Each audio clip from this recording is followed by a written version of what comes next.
Right to Carter Evans, who is in Utah. Carter, what can you tell us? What have you heard? Well, Gail, we are expecting this news conference to start any minute now. I'm watching off camera here to see when authorities start walking in. But here is what we know. CBS News has confirmed through multiple law enforcement sources that the name of the suspect is Tyler Robinson. He is 22 years old, so college age, just like authorities had said when they found that picture and first released that picture yesterday. We did get some clearer pictures yesterday that they had enhanced of this individual, and we're told that he confessed to his father. He lives in southern Utah, and that's where he confessed to his father and was apparently turned in to U.S. Marshals. That is the latest. As far as details about how this all went down, what he has said to authorities about what occurred, has he confessed to them, we're hoping to find that out when this news conference begins in just a few minutes. We do know that they had a tremendous amount of video of this individual.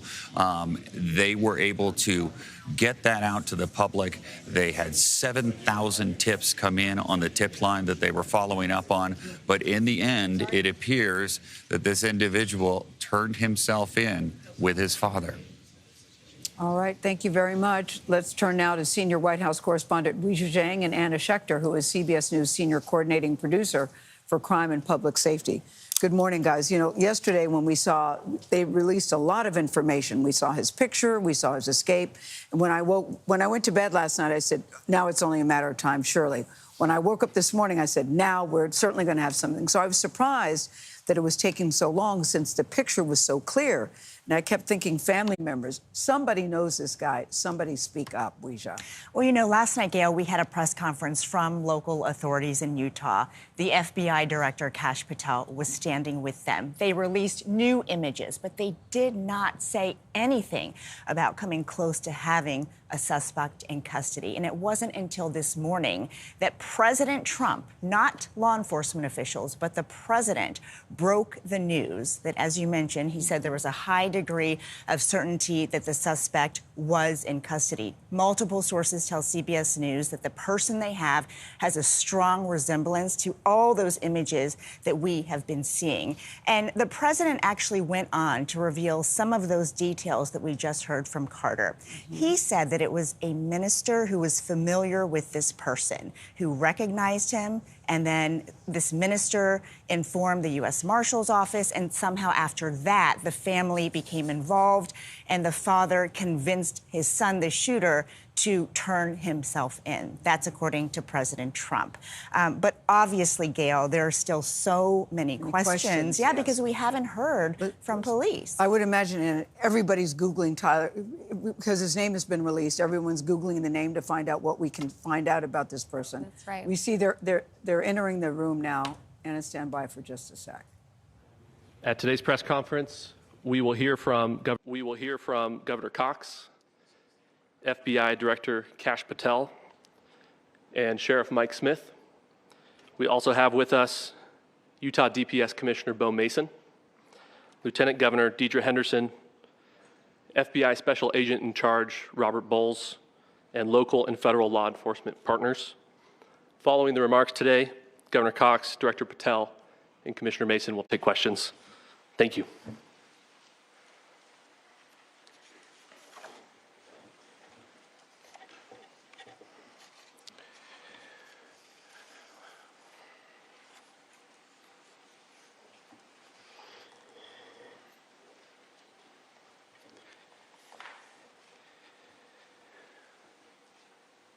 Good morning, ladies and gentlemen. We got him. On the evening of September 11th, a family member of Tyler Robinson reached out to a family friend who contacted the Washington County Sheriff's Office with information that Robinson had confessed to them or implied that he had committed the incident. This information was relayed to the Utah County Sheriff's Office and scene investigators at Utah Valley University. This information was also conveyed to the FBI. Investigators reviewed additional video footage from UVU surveillance and identified Robinson arriving on UVU campus in a gray Dodge Challenger at approximately 8:29 a.m. on September 10th. in which he is observed on video in a plain maroon t-shirt, light-colored shorts, a black hat with a white logo, and light-colored shoes. When encountered in person by investigators in Washington County on September 12th, in the early morning hours, Robinson was observed in consistent clothing with those surveillance images.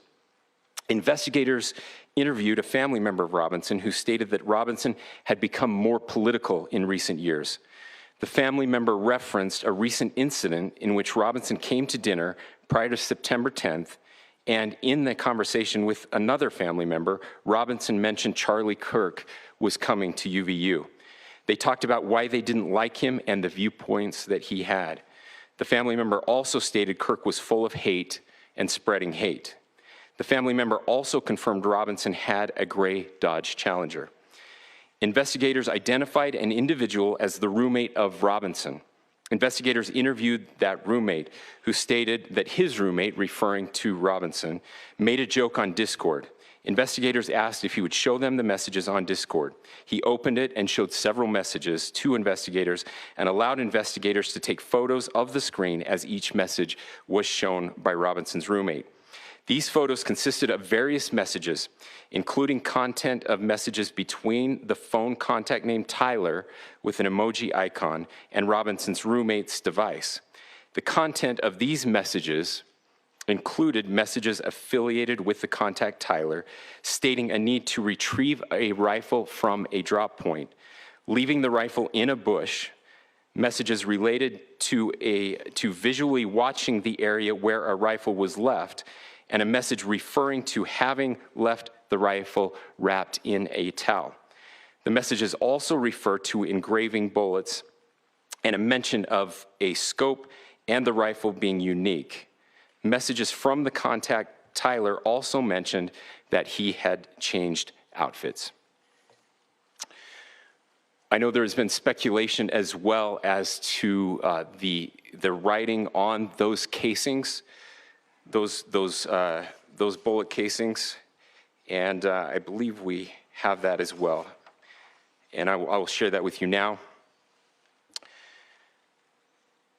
So the area north of Campus Drive Road where the suspect crossed over, you saw some of that in the video that we released last night, consists of a grassy area with trees on the edge of the UVU campus. Investigators discovered a bolt-action rifle wrapped in a dark-colored towel. The rifle was determined to be a Mauser Model 98 30-06 caliber bolt-action rifle. The rifle had a scope mounted on top of it. Investigators noted inscriptions that had been engraved on casings found with the rifle. Inscriptions on a fired casing read, "Notices, bulges, capital OWO, what's this, question mark." Inscriptions on the 3 unfired casings read, "Hey fascist, exclamation point, catch, exclamation point." Up arrow symbol, right arrow, and symbol, and 3 down arrow symbols. A second unfired casing read, "Oh Bella Chow, Bella Chow, Bella Chow, Chow Chow." And a third unfired casing read, "If you read this, you are gay, LMAO." We are indebted to law enforcement across the state who has worked seamlessly together, local law enforcement, state law enforcement, and our federal partners with the Federal Bureau of Investigation. We're grateful for everyone who worked together in such a short amount of time to find this person and to bring justice. I want to thank the public who has been so engaged, reviewing videos, helping us with sending in tips, and helping us get to this point. I want to thank the family members of Tyler Robinson who did the right thing in this case and were able to bring him into to law enforcement as well. I especially want to thank the family of Charlie Kirk, Erica, Charlie's parents, his children. I want us to be thinking of them as we bring justice in this case. They will be involved in that justice. We will be working very closely with them as we move through this process as well.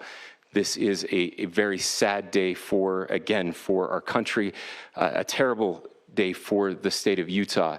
But I'm grateful that at this moment we have an opportunity to bring closure to this very dark chapter in our nation's history. With that, I will now turn the microphone over to the Director of the FBI, Kash Patel. Thank you, Governor. This is what happens when you let good cops be cops. The FBI and our partners are proud to stand here today together to bring justice to the family of Charlie Kirk and honor his memory. I want to express my deep gratitude to President Trump, the Vice President, and the entire White House who have been so incredibly supportive with both resources and just personally to the FBI as a team. They had our backs the entire way, and I just want to express my gratitude for giving us the resources we need to operate in this space to bring this sort of justice at this sort of speed. In 33 hours, we have made historic progress for Charlie. Governor Cox, our partnership has been absolutely incredible these last few days. Our partnership will endure. Your state and local partners, your sheriffs, your DPS community has been unbelievably impressive in the hardest of times. And a case like this cannot be solved, cannot be brought without partnering with your state and local authorities. The FBI has a certain role to play, and we will play that role, and we will lead out for the federal government. But Governor Cox, we are so grateful for your state partnership that led out on this investigation. A little bit of the timeline. Charlie was shot at 12:23 p.m. on Wednesday. The first FBI agents arrived on scene in 16 minutes with chiefs of police at 12:39 and secured the scene. The FBI immediately launched fixed-wing assets. We utilized these assets to transport personnel, specialty technicians, hostage rescue teams. We also utilized these assets to go back and forth from the East Coast and here in Utah to transport forensic evidence and other evidence that will be analyzed and is being analyzed at our FBI laboratories in Quantico and other laboratories, including the ATF. At my direction, the FBI released the first set of FBI photos of the suspect at 10 a.m. local time on 9/11. Then, shortly thereafter, the FBI reward of $100,000 was released at 10:45 a.m. local. Myself and Deputy Director Bongino arrived on the scene at approximately 5:30 p.m. on 9/11. The governor led a press conference last night at approximately 8 p.m., where at my direction, the FBI released a never-before-seen video of the suspect. We also released new images to the public of the suspect. And just last night, the suspect was taken into custody at 10 p.m. local time. In less than 36 hours, 33 to be precise, thanks to the full weight of the federal government and leading out with the partners here in the state of Utah and Governor Cox, the suspect was apprehended in a historic time period. And I want to highlight what Governor Cox said. This would not have been possible without you, the media, and you, the public. That's why we went so public, so fast, and we're so transparent, and we're committed to that transparency. The crime scene, just a little bit there. It is a large crime scene. State and local authorities, along with federal authorities, processed that crime scene quickly. And I even had the ability to walk through that crime scene and walk through the steps the suspect took to learn more about what was needed and what resources we needed to bear to create a full picture for the FBI and leadership back in Washington. Furthermore, thankfully to state and local partners, forensic evidence has been seized and continues to be garnered. Forensic evidence has already been evaluated at FBI laboratories in Quantico and state and local authorities here. We will continue to process evidence as we see it, as we collect it, and we will continue to deliver to Governor Cox and his team. Last night, we had a total of approximately 7,000 leads. As of this morning, thanks to your great work, we have over 11,000 leads that were called in to the FBI, and we are running out every single lead that we can. Every one of those leads will be run out. The arrest is a testament to the dedication of good law enforcement being great and partnerships in law enforcement, which I've tried to highlight as my tenure as the director of the FBI. There is no better relationship for law enforcement than the FBI to partner with state and local authorities, and you've seen it here in these last few days. The FBI Salt Lake Field Office, along with our offices in LA, Phoenix, Denver, San Antonio, Las Vegas, Pittsburgh, Buffalo, our headquarters component in Quantico, all participate in the FBI. I want to express my deep gratitude to the employees of the FBI, the men and women, the evidence response team tacticians, the special operators, the agents, the support staff. You have done monumental work in historic time when the public, who had a right to demand such an expeditious solving of an investigation, the FBI answered that call diligently, critically important to our nation, and we delivered. And I'm proud to be their leader, and I'm proud to be the director of the FBI. This is very much an ongoing investigation, as the governor said, and we will continue to work with state and local authorities to develop the investigation, to provide them the evidence they need for their ongoing prosecutions, and we will be here to answer every call they absolutely have, as long as it takes, for as long as we need to find and apprehend whatever suspects were involved in this crime. Lastly, to my friend Charlie Kirk, rest now, brother. We have the watch, and I'll see you in Valhalla.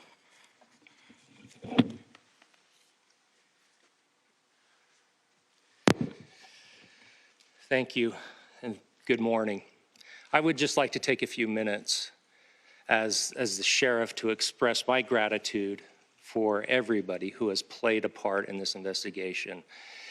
As you know, it's been a vast, a complicated, and a very, very fast-paced investigation. You're looking at people standing up here who are running on, if they got an hour's sleep in the last couple of days, they're probably lucky. It has been very taxing. It has been so impressive, speaking on behalf of the local law enforcement, to see the cooperation that we've seen in this type of case.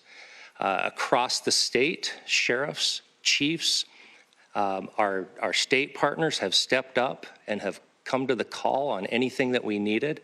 Our county chiefs have been phenomenal.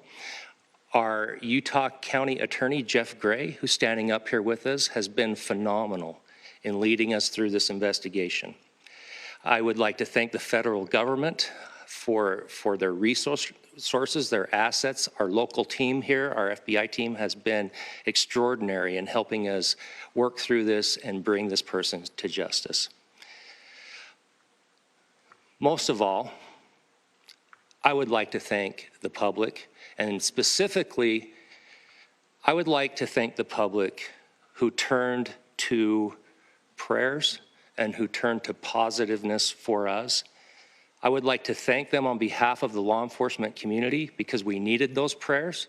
That's what we needed to get through this. We needed your support, and you gave it to us. We needed your patience, and you gave it to us. And I would like to thank you for the Kirk family, because that's what they need, is your support and your prayers, and that will get us through all of this. So thank you, everybody, for everybody that have stepped up. We've had such a phenomenal response to this. Thank you.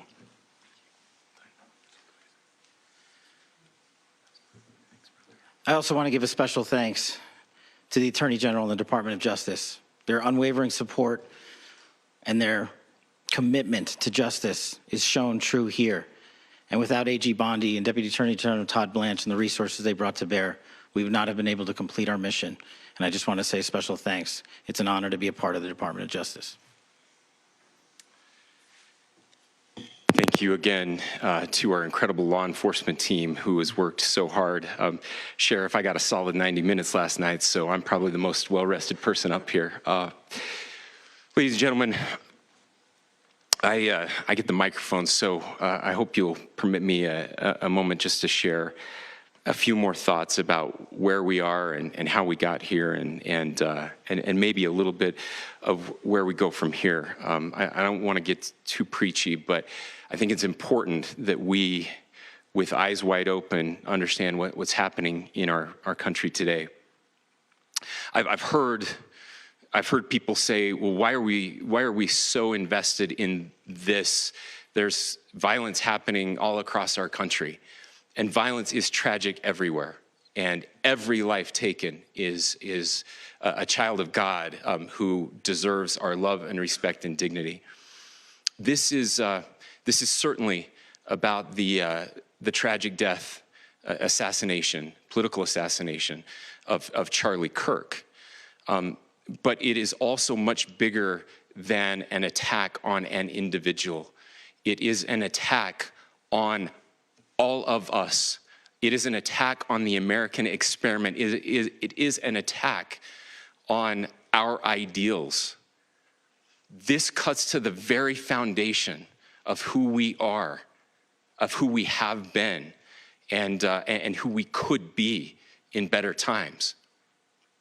Political violence is different than any other type of violence for lots of different reasons. One, because in the very act that Charlie championed of expression, that freedom of expression that is enshrined in our founding documents, in having his life taken in that very act, makes it more difficult for people to feel like they can share their ideas, that they can speak freely. We will never be able to solve all the other problems, including the violence problems that people are worried about, if we can't have a clash of ideas safely and securely. Even, especially those ideas with which you disagree. That's why this matters so much. Over the last 48 hours, I have been as angry as I have ever been, as sad as I have ever been. And it was, as anger pushed me to the brink, it was actually Charlie's words that pulled me back. I'd like to share some of those. And specifically right now, if I could, I need to talk to the young people in our state, in my state, and all across the country. As President Trump reminded me, he said, you know who really loved Charlie? The youths. And he's right. Young people loved Charlie, and young people hated Charlie. And Charlie went into those places anyway. And these are the words that have helped me. Charlie said, when people stop talking, that's when you get violence. He said, the weak can never forgive. Forgiveness is the attribute of the strong. The only way out of the labyrinth of suffering is to forgive. Welcome without judgment, love without condition, forgive without limit. He said, always forgive your enemies. Nothing annoys them so much. A few months ago, I referenced this last night, Charlie posted to social media, when things are moving very fast and people are losing their minds, it's important to stay grounded. Turn off your phone, read scripture, spend time with friends, and remember, internet fury is not real life. It's going to be okay. He again said, when you stop having a human connection with someone you disagree with, it becomes a lot easier to commit violence. He said, what we as a culture have to get back to is being able to have a reasonable agreement, where violence is not an option. Now, again, to my young friends out there, you are inheriting a country where politics feels like rage. It feels like rage is the only option. But through those words, we have a reminder that we can choose a different path. Your generation has an opportunity to build a culture that is very different than what we are suffering through right now. Not by pretending differences don't matter, but by embracing our differences and having those hard conversations. I think we need more moral clarity right now. I hear all the time that words are violence. Words are not violence. Violence is violence. And there is one person responsible for what happened here. And that person is now in custody and will be charged soon and will be held accountable. And yet, all of us have an opportunity right now to do something different. I want to thank my fellow Utahns. You know, this bad stuff happens. For 33 hours, I was praying that if this had to happen here, that it wouldn't be one of us, that somebody drove from another state, somebody came from another country.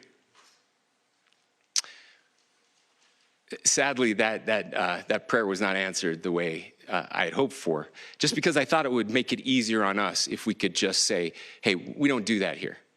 And indeed, Utah is a special place. We lead the nation in charitable giving. We lead the nation in service every year. But it did happen here. And it was one of us. But I want you to look at how Utahns reacted the last 2 nights.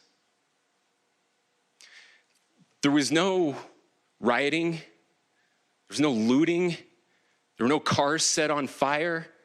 There was no violence. There were vigils and prayers and people coming together to share the humanity. And that, ladies and gentlemen, I believe is the answer to this. We can return violence with violence. We can return hate with hate. And that's the problem with political violence, is it metastasizes, because we can always point the finger at the other side. And at some point, we have to find an off-ramp, or it's going to get much, much worse. But see, these are choices that we can make. History will dictate if this is a turning point for our country. But every single one of us gets to choose right now if this is a turning point for us. We get to make decisions. We have our agency. And I desperately call on every American, Republican, Democrat, liberal, progressive, conservative, MAGA, all of us to please, please, please follow what Charlie taught me.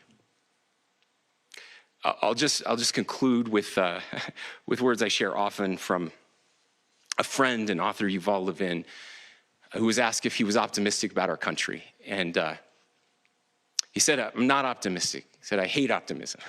Like, that sounds bad. But he said, optimism is a vice. It's this idea that good things are just going to happen. And he said, in the history of the world, good things have never just happened. He says, I'm not optimistic, but I am hopeful. And hope is the virtue that sits between the vices of optimism and pessimism. Hope is the idea that good things are going to happen because we can make them so. I still believe in our country. And I know Charlie Kirk believed in our country. I still believe that there is more good among us than evil. And I still believe that we can change the course of history. I'm hopeful because Americans can make it so.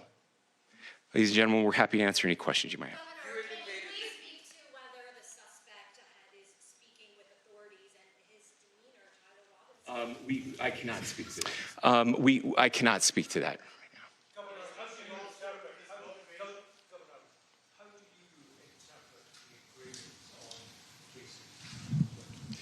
Well, I will leave that up to you to interpret what those engravings mean. I think the clearest one that says "catch fascist," there's not. And by the way, that's like catch like a ball, catch this. That's I think that speaks for itself. So you talked about this level of hatred that this person expressed at a dinner. Beyond that, is there anything in your view you can discover that may have radicalized or changed him to prompt him to commit such a horrific act? There's nothing more that we can share at this time. Governor. About the gun, do you anticipate any more arrests? We do not at this time have any information that would lead to any additional arrests. Yes. But Governor. the investigation is ongoing. Governor.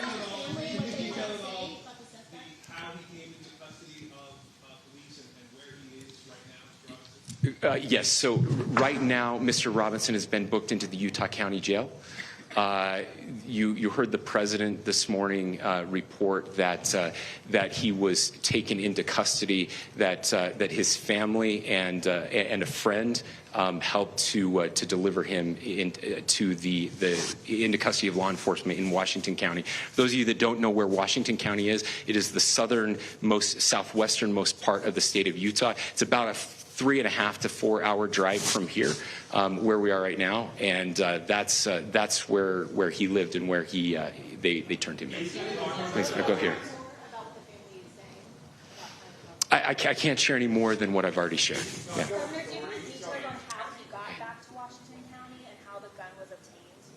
So how we obtained the gun? The gun was found here. So I don't have much more details on that. We do know that he drove. We had his car here on campus, and then we had his car going south back to the St. George. It's actually the city of Washington in Washington County. I'm sorry? We don't have any information that would lead us to believe that. Yes, in fact, it was just released. Yes. I can't answer that right now. Yeah, thank you. Over here.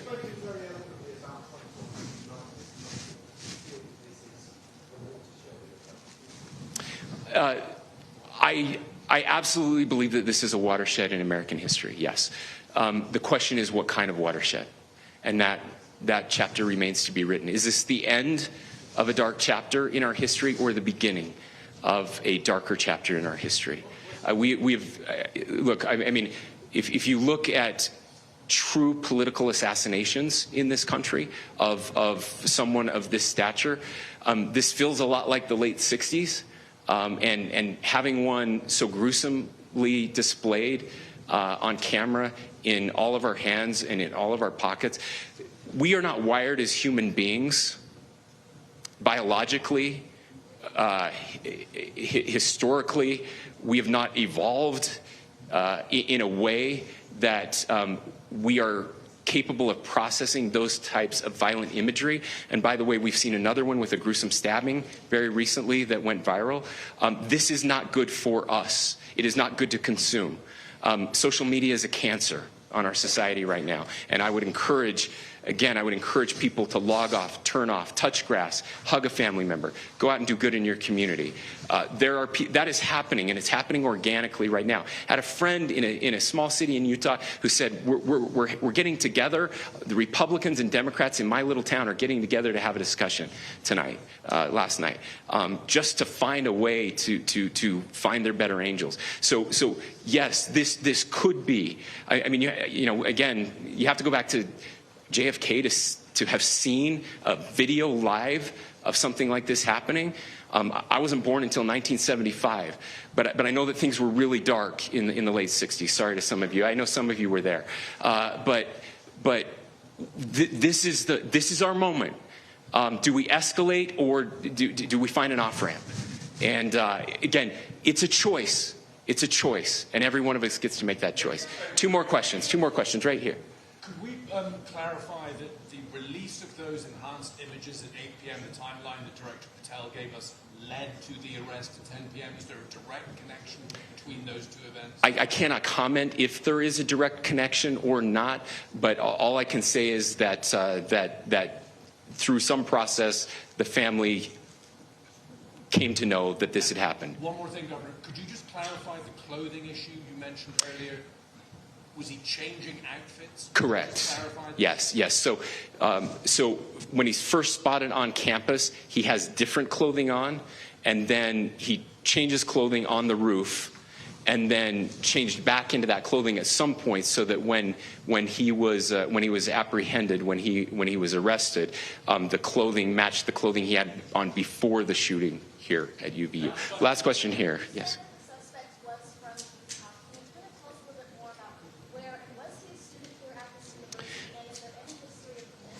Yeah, so I don't have any information on the mental illness part. He was not a student here at UVU. He was living and had lived for a long time with his family in Washington County, in the southernmost part of our state. Thank you, everyone, for your great work in getting this information out. I will just say, process-wise, this may be important. I know many of you aren't familiar with the process in Utah. I think it's important that you understand that. Basically, we have 3 days for charging documents to be filed. A CI will be filed. We'll have more information then, more detailed information as those charging documents are filed in preparation for a preliminary hearing. So 3 days. So we would anticipate then that early next week those charging documents will be filed. We will obviously be working. The county attorney will be working very closely with Mr. Kirk's family as those documents and decisions are prepared and made. Thanks, everyone. And as you've just heard, authorities have announced they do have a suspect in custody for the assassination of political activist Charlie Kirk on Wednesday. He's been identified as Tyler Robinson. He is 22 years old. He is a resident of Utah. Let's go to our justice correspondent, Scott McFarland in Washington. Scott, there was a lot to unpack in that news conference, a lot of information just revealed to us. What stuck out to you? Gail, a day-and-a-half manhunt that captured the world's attention ended, according to the investigators, when the defendant confessed to his father. And his father went to clergy, and they turned him in. This was a self-directed turn-in by the Robinson family, according to what the governor said there. 11,000 tips came in. All that video was released, and a couple key takeaways from what the governor said when he was answering questions about the video and about the case, that we do not have information that will lead to any more arrests. Not the most declarative statement I've ever heard, ruling out the possibility of more arrests or more people being considered culpable in this, but saying right now that this is the one person responsible for this murder. The inscriptions on the casings, and we heard about that, you'll recall, at the murder of the United Healthcare CEO in New York City. These inscriptions, according to the investigators, included the phrases "catch fascist" and "Bella Ciao." Bella Ciao is a refrain, a motto of the Italian resistance against fascists during World War II. And also, Gail, it's noteworthy that the governor said, social media is a cancer. Get off social media. That had been an issue early in this investigation when the FBI director was on social media announcing people were in custody, when those people would later be released. Here is a more traditional way of releasing information to the public with all law enforcement together at a news conference. He said that it had taken 33 hours. What do you make about the speed of the case? When you think about it, they released the video, they released the pictures, and after that, things really seemed to ramp up. I was surprised to hear that he'd actually been arrested at 10 o'clock last night. Did that surprise you? The FBI director had alluded to the speed with which this investigation was concluded. And this has been faster than other cases, but there really is no traditional speed for these types of cases. And it's hard to characterize this was faster or slower than it should have been. The search, you'll recall, for Luigi Mangione in New York lasted 4 to 5 days. But this is a pretty strong indication that they think they've got their person and nobody else is a part of a network, or that there's still a public safety threat elsewhere in Utah or across America stemming from this man and this case. Well, many people are breathing a sigh of relief that he is in custody. Thank you, Scott, so much. Let's turn now to senior White House correspondent Jiang and Anna Schechter, who's a CBS News senior coordinating producer for crime and public safety. Anna, you've been on the phone. You've got sources, too. What stands out to you? What are you hearing? What jumped out at me is that they've already looked through the electronic communications between Tyler Robinson and his roommate at the time. In fact, law enforcement just told us that the roommate was told to go to that wooded area and recover the gun that was dropped there, that it was wrapped in a dark towel, all that detail. So those electronic communications, that's all part of a case that is being built right now, and we just heard that we'll see those charging documents early next week. It was interesting, too, to hear that family members said that he had become more political recently. That's right, more political, that he didn't like Charlie Kirk, and we see the message on those casings. I think that's very telling, and law enforcement right now is using that to point to a motive. Weijia?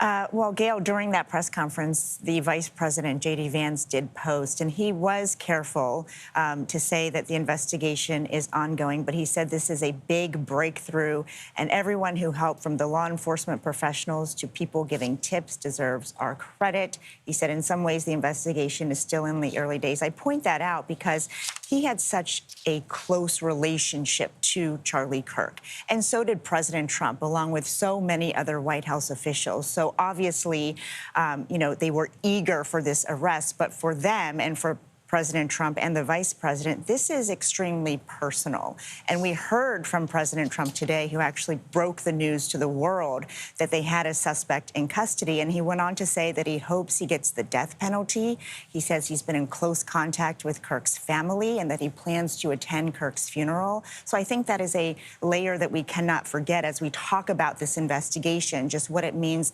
not only to our elected officials, but to their supporters and all the young people we've been interviewing who have never experienced something like this, and they're still trying to process it. There were calls very early on for him to get the death penalty, which I think really says something about the family's decision to say, when they recognized him, to make sure that their son turned himself in. And I think it's notable that the investigators and the governor talked about how in the days before Charlie Kirk visited Utah, that the suspect, Tyler Robinson, was mentioning at dinner, hey, Charlie Kirk is coming here. And that was very chilling to hear something so small that turned into something so grave. Yeah, really curious about the suspect and his back history. Well, let's turn now to CBS News national security contributor, that's Samantha Vinograd. She's in Washington. Samantha, the question for you, what would they be investigating now going forward? They seem to have a lot of information. They sure do, Gail, and the FBI will be working through all of those leads with their state and local partners. But when we talk about the fact that the investigation is ongoing, what that means is that law enforcement professionals will be combing through this individual's history, including his social media, his communications with friends and family, and his movements. The immediate priority is to ensure that there is no ongoing threat to the public. That could entail reviewing whether this individual was in touch with like-minded individuals on Discord, on other social media channels. Was he seeking to inspire any other similar kinds of plots? So we're trying to ensure that there's no ongoing threat to the public. At the same time, investigators will want to understand the arc of radicalization and mobilization that led this individual to commit this heinous assassination. Part of that process is to try to understand if there were steps along the way that could have tipped off law enforcement, that could have prevented this horrible event, so that going forward, individuals will be more aware of what signs to look out for and how to prevent this going forward, Gil. All right, Sam, thank you. Stand by for just a sec. Scott McFarland, let's go back to you because Sam made a very interesting point about an ongoing investigation. Do you have any more thoughts on that? Yeah, law enforcement sources say there's a good probability, if not a likelihood, there will be both local and federal charges brought against Tyler Robinson. A bit of redundancy there in the legal system. The federal charges would begin with a criminal information, then likely a detention hearing or a preliminary hearing. You can bet the farm the government will seek detention in this case, considering the scope and size of the charges. But it's worth emphasizing that federal criminal proceedings are measured in months and years, not days and weeks. Federal criminal cases span years, and we heard the president already pre-butting that timeline, saying he likes to see faster trials, and that's going to cause some controversy in itself, that type of argument ahead of a criminal proceeding. All right. Thank you very much, Scott. Now let's bring in Carter Evans, who was at the news conference. Carter, what questions are you hearing that are still left out there in Utah? I know so many people are so relieved that they have somebody in custody. Right, and that's the primary thing here. But now as we look into how this all unfolded, the main question I have right now is the involvement of other people and when they knew, specifically this Discord conversation with a friend. Did that friend inform law enforcement that this had happened, or did they interview this friend after he turned himself in? That's a big question I have right now. And I asked the governor if they expected any other arrests or if he acted alone. He said they believe he acted alone, but it is still under investigation, and that could change. So that is pretty interesting there. I also have another question, too. He mentioned that they have received to date 11,000 tips. That is just astronomical. A lot of information has come in. And I'm wondering, were they able to identify this individual, this suspect, before he turned himself in? Were they on his trail already? That is not clear at this point, if it was some of those tips that panned out or if it was simply his father bringing him into the U.S. Marshal's office. So we've still got a lot to clear up here, and we're going to learn a lot more next week. He said they've got 3 days to prepare the charging documents. So basically, that's going to put them into next week, where we hear a preliminary hearing. When we get those charging documents, we're going to be able to see a lot more about what they knew when they made this arrest. I know, Carter, thank you. I was struck, too, by Governor Cox, his words to the young people to say we all have a choice now to make a different choice. We now have the option. Politics feels like rage. It doesn't have to be this way. Carter, we thank you. Scott, Anna, Weija, Sam, we thank all of you for joining us. Just to recap for you, if you're just tuning in, authorities have confirmed the arrest of a suspect in the assassination of political activist Charlie Kirk. The suspect has been named. He is 22 years old. His name is Tyler Robinson. He is a resident of Utah. He was not a student at the school, they tell us. Robinson's family and a friend were involved in persuading him to surrender. Our coverage will continue, of course, throughout the morning on our streaming channel, CBS News 24/7. There, of course, will also be more on your local news station, and tonight on the CBS Evening News. Many of you will now return to CBS Mornings. This has been a special CBS Special Report. I'm Gayle King here in New York. Here we go.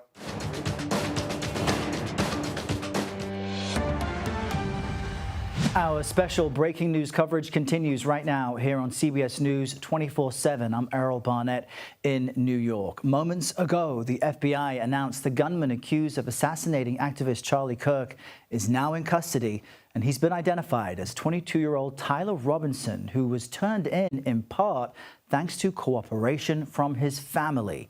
This morning's press update began a short time ago with remarks from Utah's Governor Spencer Cox. We got him. On the evening of September 11th, a family member of Tyler Robinson reached out to a family friend who contacted the Washington County Sheriff's Office with information that Robinson had confessed to them or implied that he had committed the incident.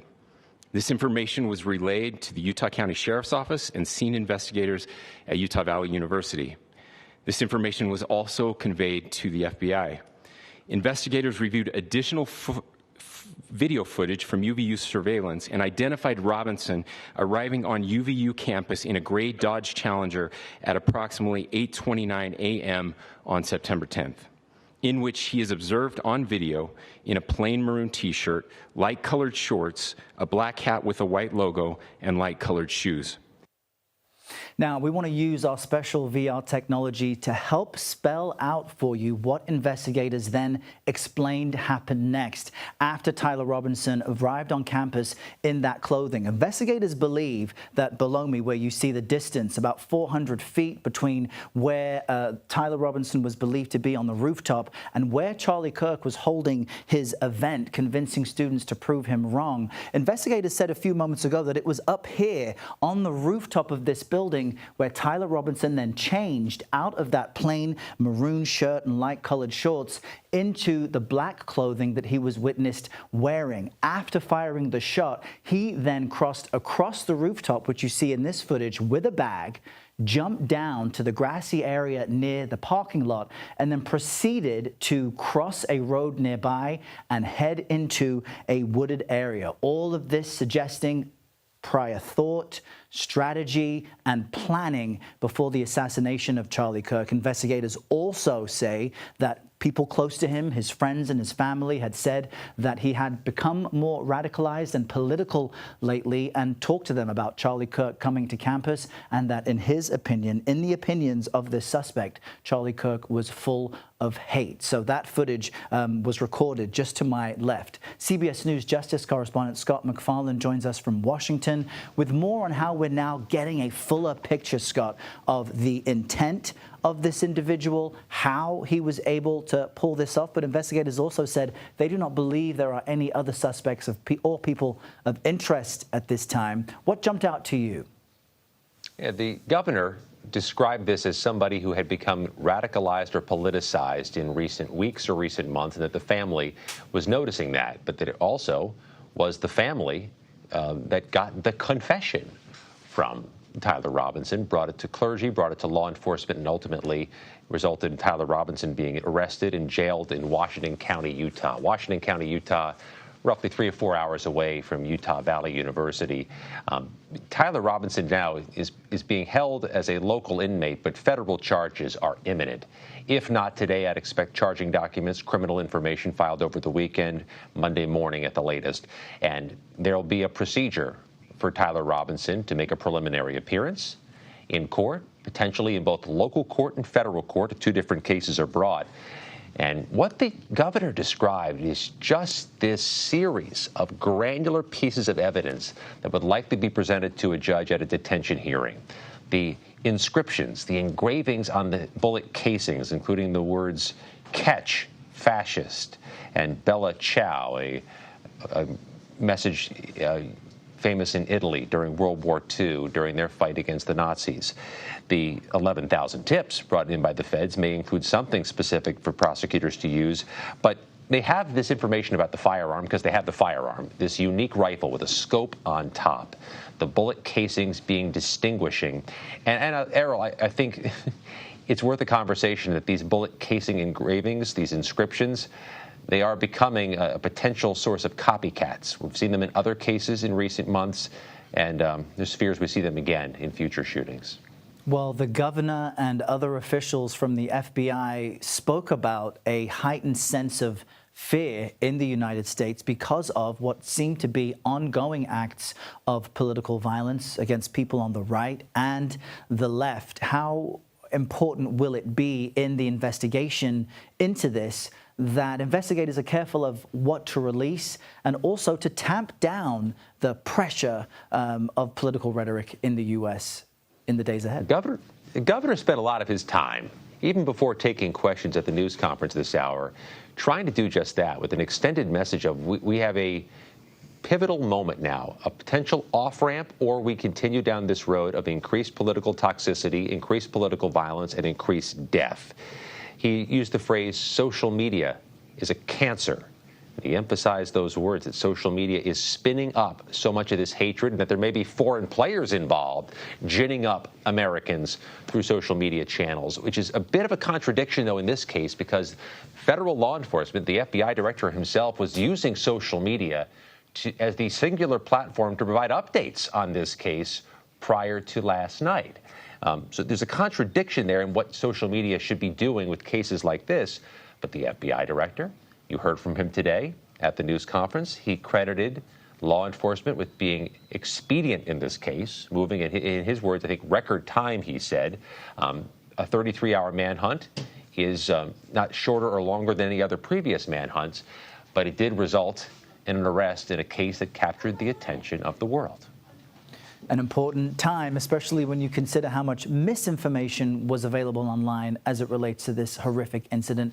To be diligent, be extremely diligent with what you consume and share. Scott McFarland in our D.C. Bureau, thank you very much. We want to share with you the first person to break this news, President Trump, this morning at approximately 8 a.m. Eastern as he was appearing on Fox and Friends.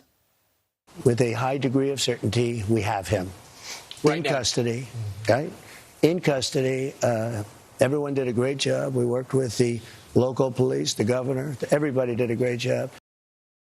CBS News correspondent Natalie Brand is at the White House. Natalie, as we've been speaking this morning, you've noted that the president gave as much detail as he could while appearing on that program. He was also the first person to release information that Charlie Kirk had, in fact, died. What stood out to you from the president's remarks and actions this morning? Yeah, Errol, it speaks to the investment, the personal investment the president had in this case, the closeness, the friendship he had